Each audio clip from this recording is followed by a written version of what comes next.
तो गाइज ये है हमारे पास फोन, वापिस अंदर रखा था आप लोग आराम से। एंड इसका कॉस्ट कितना है आपको बता देता हूँ मैं। इसका कॉस्ट आराम से कुछ पड़ जाएगा आपको 40,000। ओके। एंड ये आती है 120 हर्ट्ज का ब्रेक, 120 हर्ट्ज इसमें सपोर्टेड है। एक सेकंड में आपको नहीं इसका कर देता हूँ कैमरा, ठीक है।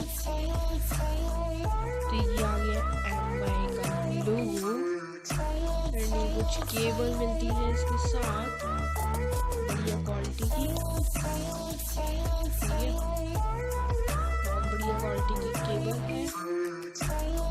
तो चलते हैं साइड में रखते हैं।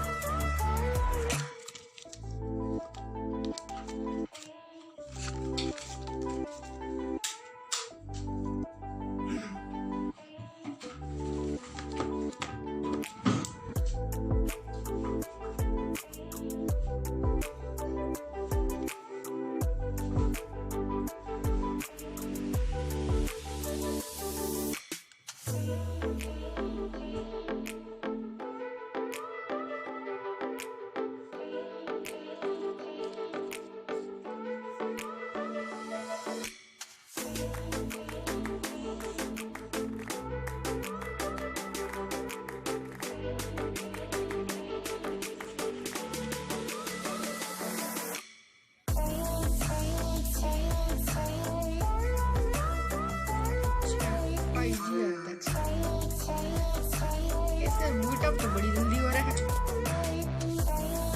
बूटअप तो बड़ी जल्दी है इसको।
A few moments later.